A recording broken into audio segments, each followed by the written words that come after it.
Hello and welcome to Scale Stuff. In this week's video I'm going to be building and reviewing the Tamiya 1/48 scale Douglas Skyraider, an iconic aircraft in service with the US Air Force from just after World War II right up to the Vietnam War. I'm not sure what it is that drew me to make this kit. I think the camo pattern certainly played a part, but mostly I think I fancied making something a little different, and this stocky ground attack plane certainly fitted the bill. Anyway, let's have a look at what you get in the box. In the box you get a black and white instruction sheet, a great mass of sprues to build the plane from, which is always a good start, a decal sheet to build two versions of the Skyraider, and a separate black and white paint guide that I think would also make quite a nice poster.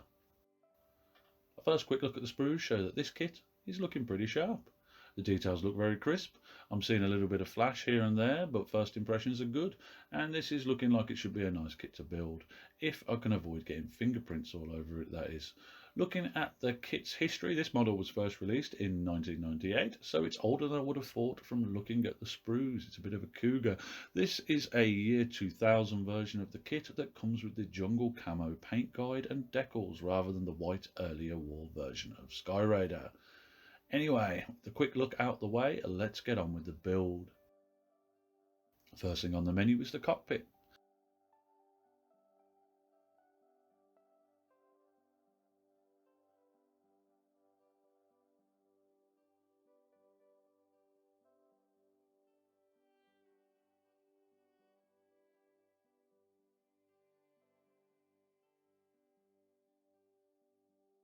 This goes together really nicely.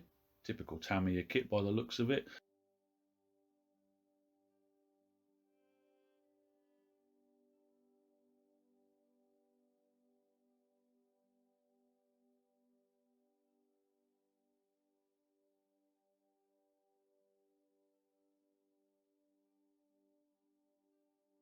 With this together though, it's time for some pre-painting. As this kit's quite big, I'm going to do this pre-painting off screen, as I get the feeling this video is going to be a long one. This is how the cockpit's looking with a coat of paint on it. Not the greatest of works, but it will do, as most of it will be hidden inside the plane later on. Now it's on to adding the cockpit to the fuselage. This step's pretty simple. The only other bit to add here is the rear wheel housing.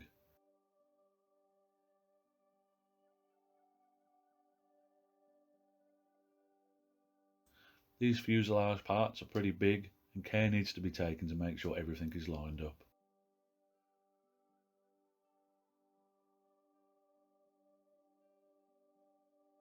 Adding an elastic band helps hold the front together.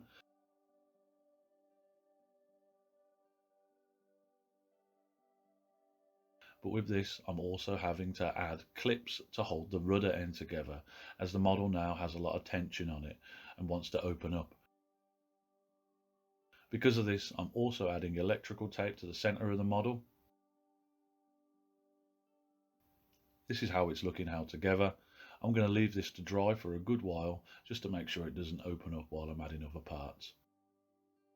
Next, it's on to making the engine.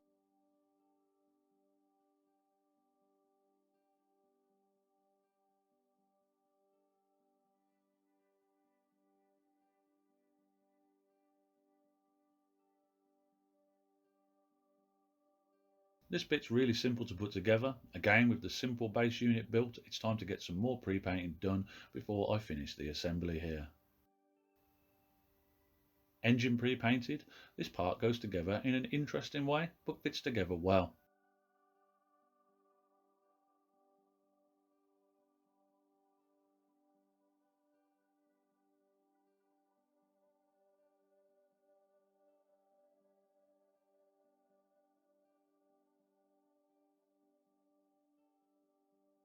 It's nice to have all the detail on the engine on show here. I've opted to build the Skyraider with its intakes open.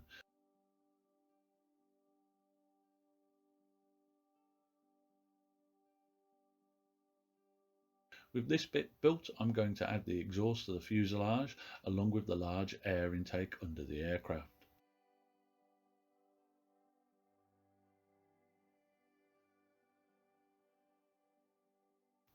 With these bits in place, all that's left to do is add the engine to the fuselage.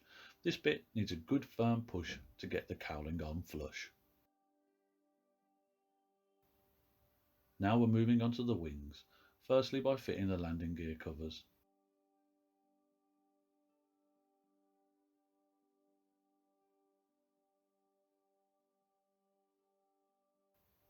These are a little fiddly to add. I'm not sure why the kit shows you how to add them and then how to add them again, but it's simple enough to do, and the fit here is actually really nice. Just make sure the sides on the box, inside the wing, are lined up.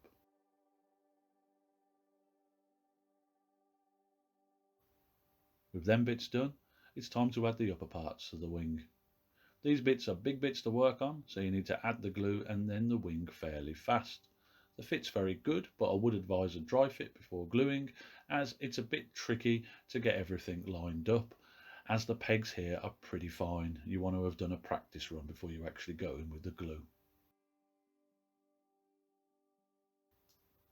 With that done, it's on to making the rear wings. These are nice and simple, two-piece construction.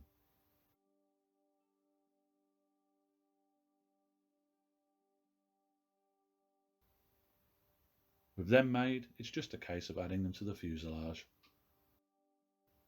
The fit here is pretty tight, but this gives the rear wings a very stable feel.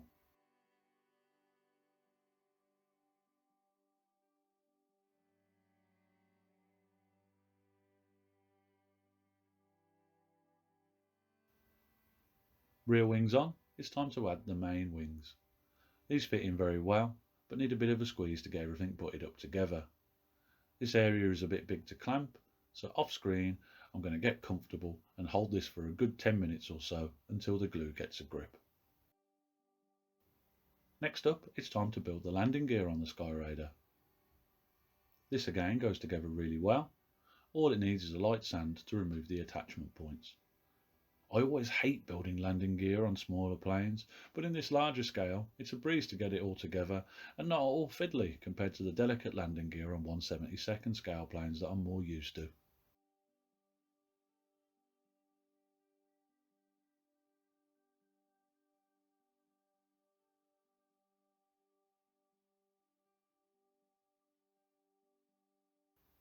Now it's on to building the flaps for the plane. Again, really nice and simple to build. Just make sure to not get them mixed up. Next, it's time for a rather busy step. Here I'm adding all of the little bits to the underside of the plane. When adding the landing gear, it's not clear where the rear brace goes. After looking at pictures online, this brace connects into the wheel well and not to the outside of it, like I've added it here in the video, so make sure you don't make the same mistake I did. All of the bits go on very well though. The flaps in this model can be built with the flaps up or down. Here I'm building the flaps up. The only difference in this step if you're building them down is which flap arms to install.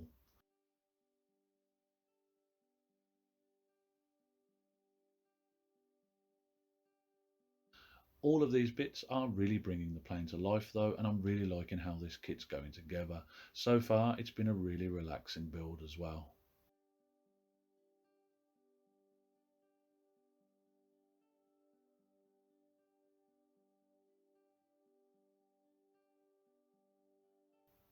Now it's on to sorting out the plane's brake flaps, along with a few other simple bits.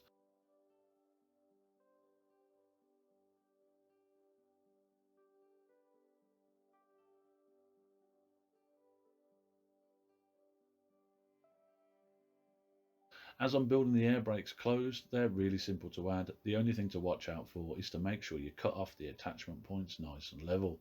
I found this easier to do with the side snips rather than using a scalpel.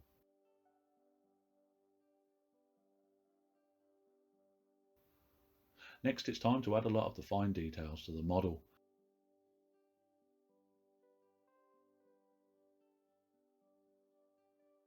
These are, as mentioned, small and fiddly to add, but go on easy enough. It's nice to see these details added though. One thing I'm skipping in this stage is adding the clear parts, as I think the model will be easier to paint with the canopy left off.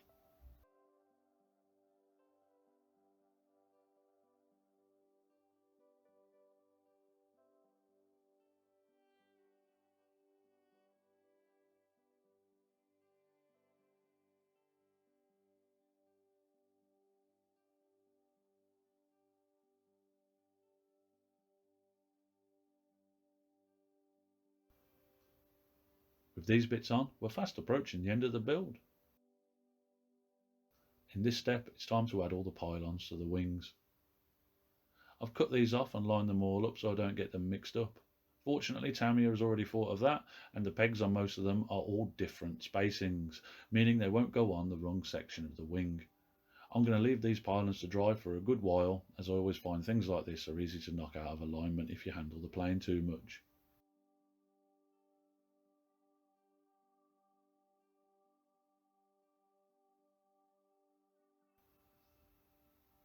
Lastly, while the pylons are drying, I'm putting the bombs together. I hate building bombs. They're simple, but if you mess them up, they can really take away from the end look of the whole plane.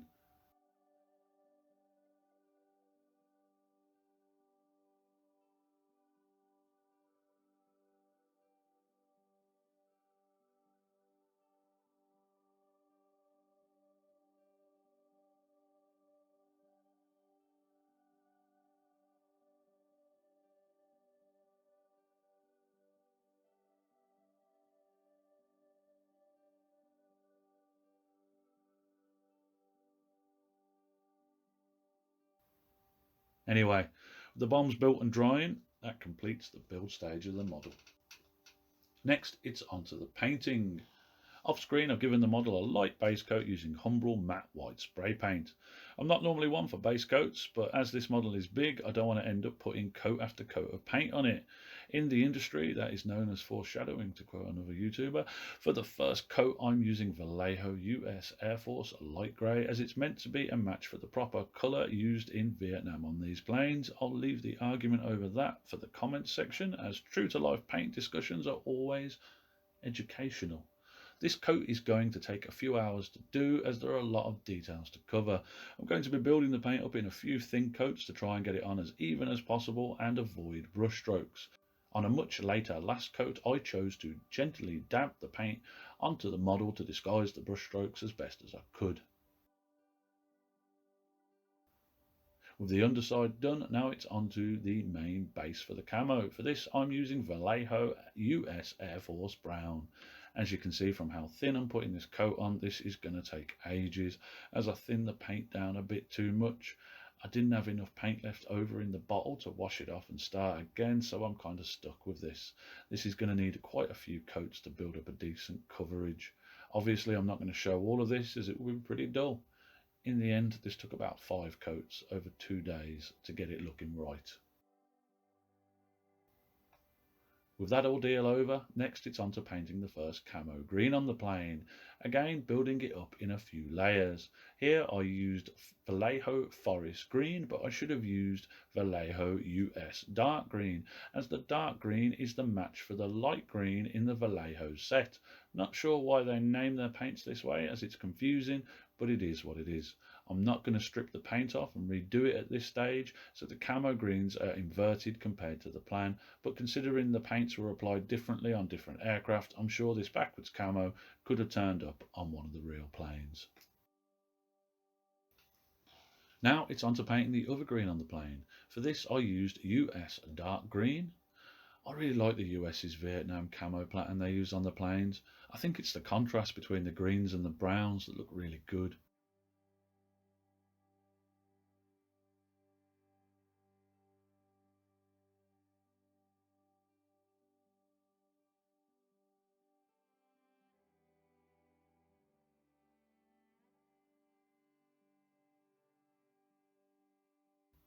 Having the main colours on the plane is really starting to bring it to life.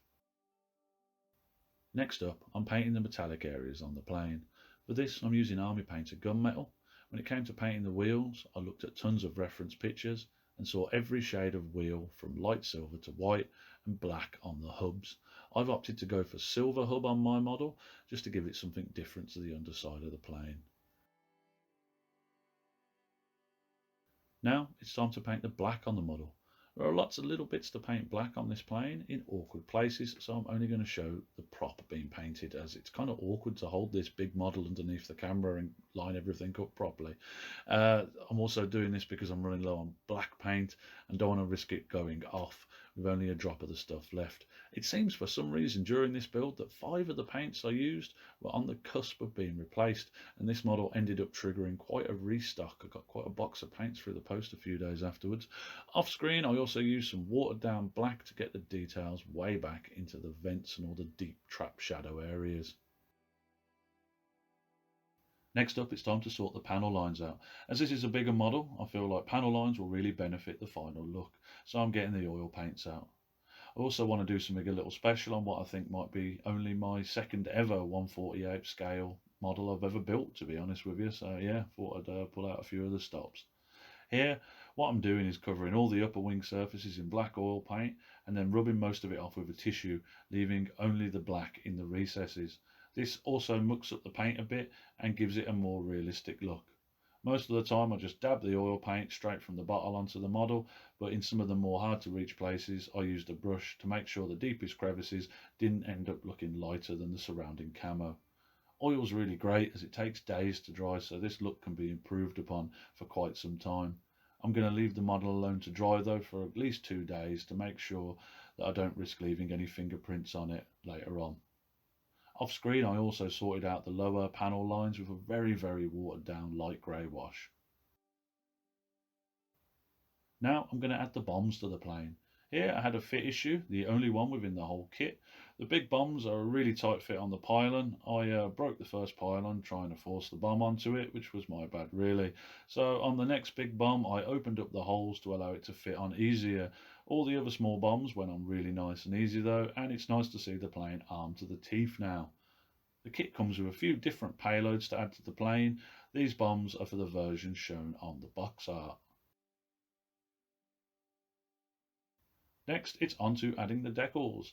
There are quite a few to add to this model, and I'm not going to show me adding them all. For the most part, they go on really nice. The decals in this kit are really thin and get into the contours really well. If you're building this kit at home though, make sure to take your time on the tail decals, as the rudder seam can throw their placement off a bit if you're not careful. With the decals on, the plane's really coming to life. Now I'm going to give the plane a light amount of chipping.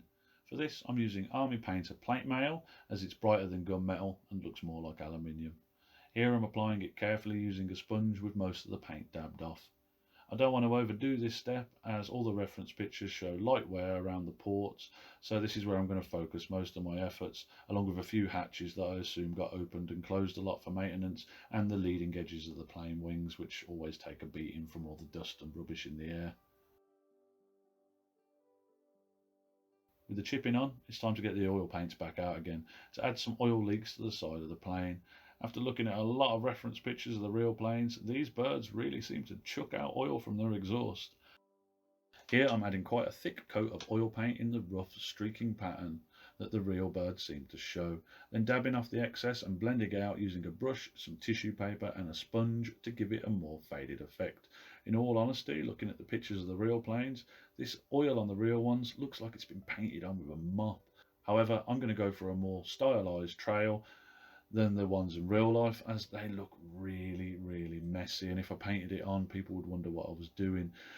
You can tell from looking at the real ones the oil got rubbed off, rubbed in and then splattered all over the place and then ran down, which I think is too many effects for me to be able to do convincingly. Again, when using oils I have loads of time to move the paint around until I get it looking the way I want. But with the exhaust done, I'm also going to beat up the paint on a few of the bits of the plane, as I think some areas look a little bit too neat for my liking and could do with a bit of variation. But with that on, I think I'm going to call this model done. This is the finished model. I'm really happy with how this model's come out. It's been really nice working on a larger scale plane for a change, where all the thin fine bits at least stand a chance of surviving until the end of the build. And as always, I really enjoyed painting that iconic Vietnam jungle camo.